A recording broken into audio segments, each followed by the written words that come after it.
Hello guys, welcome back to another video. My name is Drielle, for those who don't know me, and I teach English as a second language and also as a foreign language. I teach English online and also in Texas. In today's video, as you could see in the title, we are going to be talking about common mistakes that Spanish speakers make when speaking English. I'll mainly focus on pronunciation, and I will expose what they make wrong, and I also will help you to fix that mistake, to overcome that problem. But before I start teaching you, don't forget to subscribe if you're not a subscriber, and to thumbs up this video because that will help me a lot. So without further ado, let's dive into our presentation. 5 mistakes that Spanish speakers make when they speak English. So let's go. Some of them are very common also among Portuguese speakers, and I speak Portuguese, so I know. Well, the first one that I want to mention, that I want to talk about, is about vowel sounds. In English, the vowels sometimes don't sound the same. One vowel can have different sounds. Let's talk about short and long vowels. Spanish speakers and also Portuguese speakers, they have some trouble differentiating long vowels from short vowels. Not knowing between long vowels and short vowels can cause some trouble when communicating to others. So you might want to say, oh, it's raining, but you might say, it's raining. So the difference in pronunciation between it and eat. Can you hear the difference? It, eat, or not and note, batter and barter, and pull from pull. So sometimes Brazilian Spanish speakers, they have trouble differentiating these sounds. It's understandable because in Portuguese and Spanish, vowels don't usually change their sounds. They remain constant, like they remain the same. Doesn't really matter the word you're pronouncing. And I'm so sorry. I can't speak today and I need to make a video. So, eat and it, note and not, batter and barter, and pull and pull. The difference sometimes is just so small, but it makes such a difference when you're speaking in English. And one thing you want to start doing is working on your listening. You cannot recognize a difference in sounds if you're not training your listening. To make a correct sound when speaking, you have first to recognize it when you listen to it. So you have to work on your listening. So let's talk about a little on short and long vowels. The vowel A, for example. The long vowel A sound is the sound, the letter, the vowel, it's okay, I will persevere. When we talk about long and short sounds, we're not talking about the length of time that we're going to pronounce that sound, but how the sound changes. To say long and short vowel is just saying that they differ in pronunciation, not that we are spending more time or less time saying certain sounds. Okay, so long sounds usually are the vowel sounds itself. So when you're reading the alphabet, you say A, E, I, O, and U. So those are the long sounds. So the long A, for example, is late and mate because it's the A sound. The short A sound is the A. So you're going to open your mouth. Your tongue is going to be flat in your mouth, and you're going to open like ah, sound. So bad, and cat. Now we have the long E, which is the vowel sound itself. He and B. The short E sound is the E. It's very short and it's E. Bed and net. So it's short, bed, net, head. Some people may confuse with the sounds as bad. So we have bad, bad, and bed. We have the long I sound, which is light or I, and the short I sound, which is very, very difficult for those who don't speak English as a first language. It requires a lot of training and practice. So it's a sound in between the vowel I and E, but it's not I and it's not E. It doesn't really make sense, but it's in between. So you're not going to sound E and not I. So it, and bit, If you add, for example, an E here, it becomes bite, which is the long I sound. But bit, it, and bit. The long O would be rope and hope, and the short O would be jog and clock. Here it's aw, and here it's O. O, aw, O, aw. Rope and jog.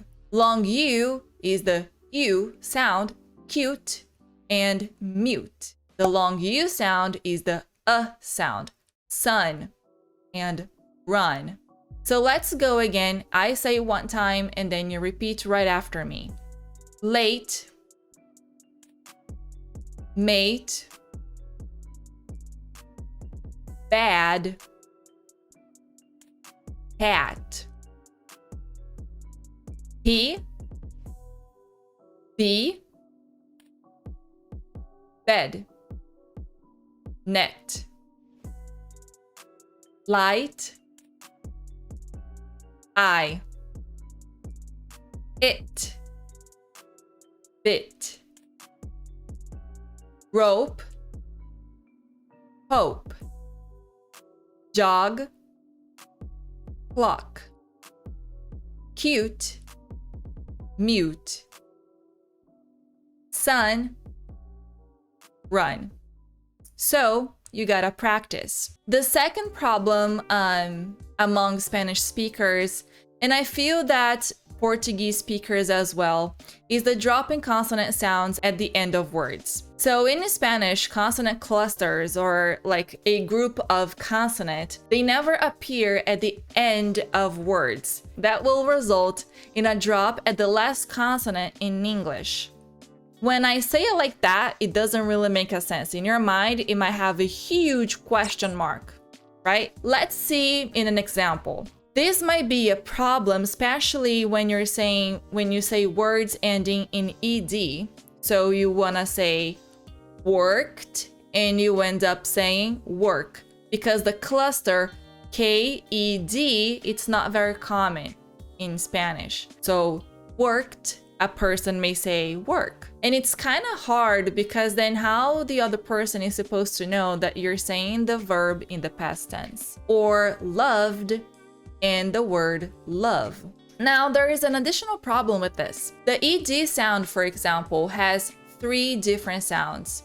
In Portuguese, among Portuguese speakers, we tend to say all of the sounds. So for example, Portuguese speakers may say worked, worked, or work it, work it. Here, they are saying all of the consonants and vowels. So, for example, this one, worked. It doesn't sound ed at all, and also we are dropping the e sound and just pronouncing the t. So, worked. Now in love, we say loved. We don't say loved, we say loved. So we drop the e sound. How to overcome this problem? So you want to see that word in a context. When you put that word in a phrase, it's easier for you to pronounce it correctly, because then one sound will transfer to the other sound. And so if I want to say loved, but it's very hard for me to say it, the word alone, I can put in a sentence, and then I can transfer that sound to the next word. So for example, I loved it. I loved it. Right? So all of the sounds are separately. I loved it. Now in English, we pronounce in a cluster. I will add the D with the next word, which is the it. So I loved it. I loved it. I loved it. Dit. Dit. D-I-T. Dit. I loved it. No, I loved it. Or I worked every day last week. We usually say, I worked every day last week. So I worked every day last week. Now, if you say in a sentence, I worked every day last week. I worked every day last week. You can also study and practice the sounds by syllable. So first of all, you need to know the ed has 3 different sounds. It has the T sound, the D sound and the ED sound. It all depends on the last syllable. So for example, the word work. When you say work, the last syllable, it's not vocal, it's not voiced. So for all of the words that end in an unvoiced sound, you are going to replace the ED for a T sound. So instead of saying work or worked, you're going to say worked, worked.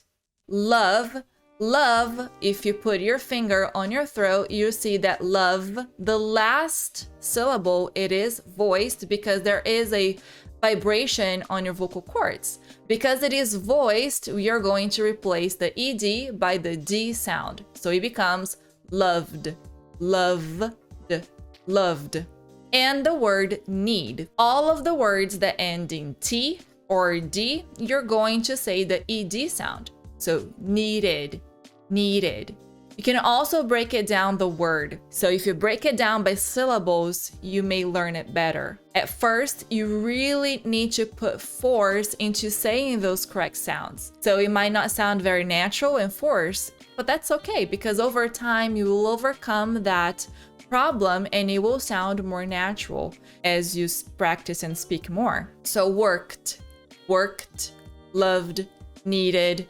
So be careful with those dropping consonant sounds at the end. Don't drop it because it's very hard to distinguish present tense verb to a past tense verb. The third common mistake among Spanish speakers is the CH sound. I was teaching a class last week and I think I was teaching a word such as church, and all of my students had a really hard time saying church as they were saying church or church. So the CH sound doesn't sound like sh at all. The CH sound actually has 3 different sounds. And for these 3 different sounds, I do not have a guide or rule for you, such as the ED sounds. So this one, you gotta really pay attention to the English around you and just copy what people are saying. And then you have to force yourself to say the sound correctly. So you may say mush instead of much, or church instead of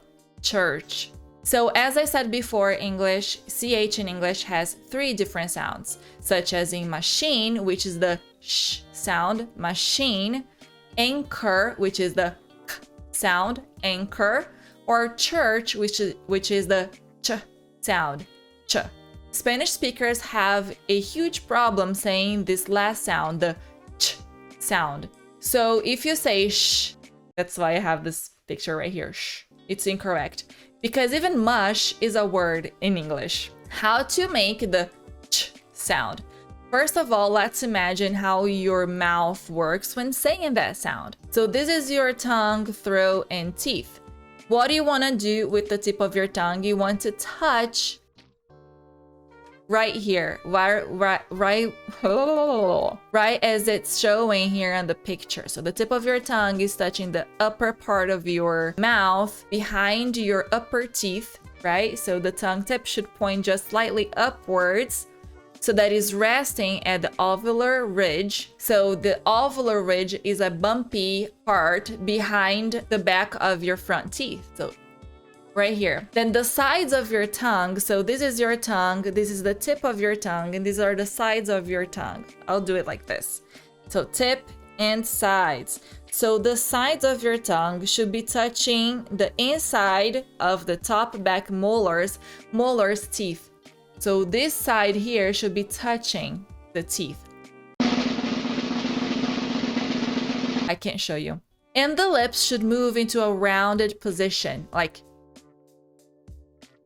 And then you have to blow air. So air needs to come through your mouth.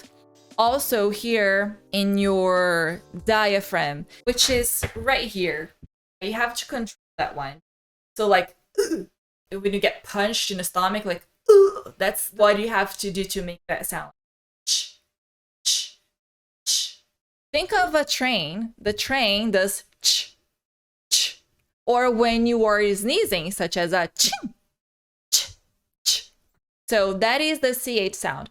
Ch, ch. So church, right? Let's practice with these words. Chair, cheese, cheap, chips. Oh, the I sound, remember? This is E sound, cheap, and this is chips. And this is church. Again, chair, cheese, cheap, chips, and church. Whew. The fourth problem I want to talk to you about is the V sound. So 2 weeks ago, I was teaching my Spanish speakers, and there was one activity they were working on, and they had to spell a name to the other person. So they were working describing a picture, and the other person will get the description and give the person the description's name. When they were doing that, when they were spelling the names, one student said B and the other student wrote B. So that is a very common mistake among Spanish speakers because V in Spanish sounds like B, such as in vampiro. You don't say vampiro, you say vampiro. You don't say vaca, you say vaca. And that kind of messes you up when you're speaking English because V in English, it's not pronounced as B whatsoever or at all. So in English, V sounds as V. This is the V sound. And that is very important to understand and learn because when you're communicating to other people, you might want to say a word, but you might say another word. So let's say you're talking, oh, this is very much so. You can say very much so, but then berry, it's a fruit. So very and berry. Vest, it's something that you put on your body. It's a vest, but you can say best as in good, best. And then you have vow. When you get married, you write your vowels. But if you say as a B, is a bow, which is a form of greeting in Japan. That's a bow. So that's very, very different. So you gotta get that figured out because otherwise you're just going to say the wrong word unintentionally. So how it works. So first of all, let's understand the difference when you say B and V. When you say B, look at my lips. B. My bottom lips touch my upper lip. B. B. When you say V, my bottom lips touch my upper teeth. Another difference is that B is not vocal, it is not voiced. Therefore, there is no vibration. There is no vibration in your vocal cords. As in V, there is a vibration here. So when you want to say V, you have to get your bottom lips to touch your upper teeth. You have to let air come out of your mouth and you have to vibrate your throat. And one way to feel if you're vibrating your throat or not is to place your finger on your throat and say V, V. So practice with me. V, V. Okay, so let's see here. To overcome, you can start with practicing just the V sound, V. Or you can also start by saying short words that don't really exist. You can do V, you can do V, V, or va, va, or vroom, vroom, and always place your fingers on your throat to know if it's vibrating or not. And lastly, practice, practice, practice. So if you're speaking in English, you have to be really mindful of how you are speaking. Because if you are not paying attention on how you're pronouncing the words, you might say B instead of V, and that messes your speech up. And so most people are just too concerned with understanding and transmitting the message, but you also should be concerned on how you are speaking. That way you can fix those mistakes right there.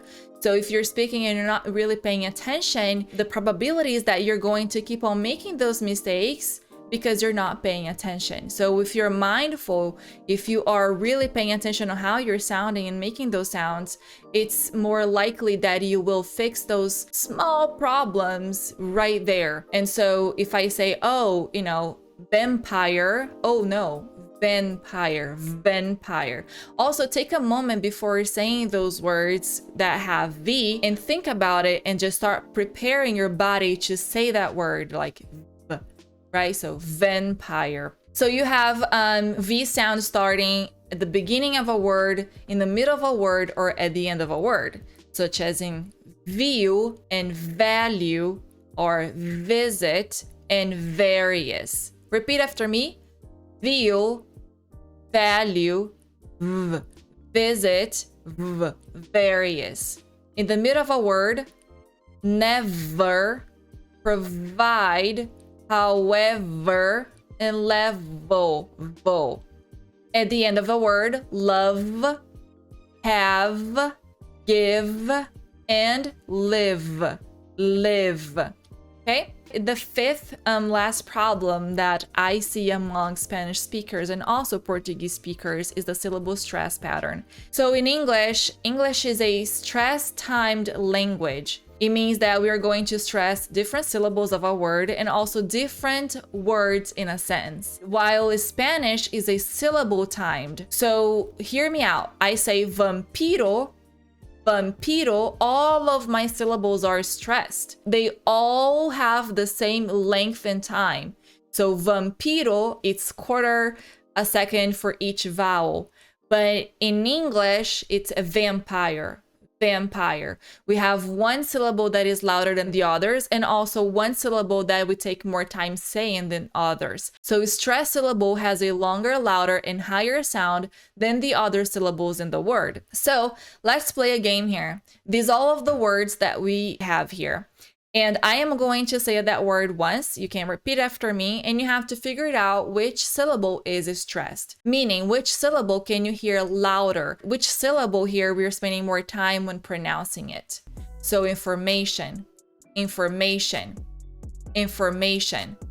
What is the syllable that you think is the most stressed?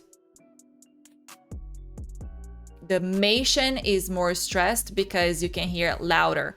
Information. When I start saying the word, you hear that N is right here, like very low in volume. So information.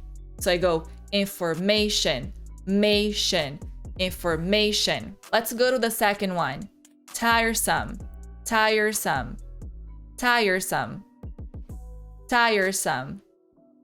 Which syllable is the most stressed?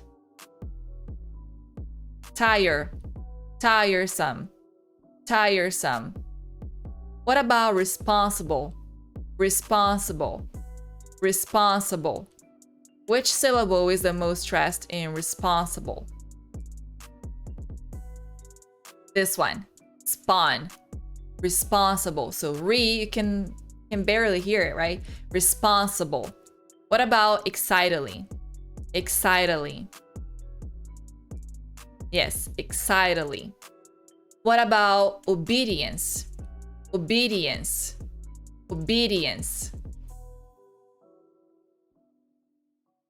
Instrument.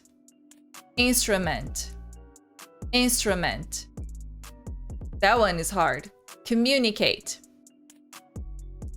You see that mu is louder. Communicate.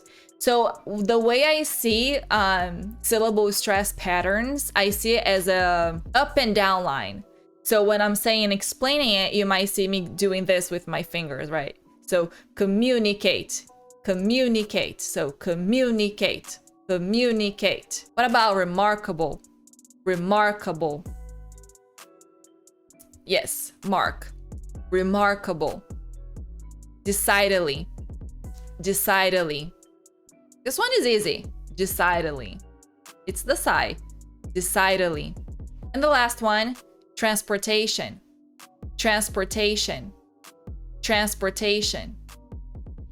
Yes, transportation. You can hear it louder and clearer the first part, the first syllable, trans. You see, transportation.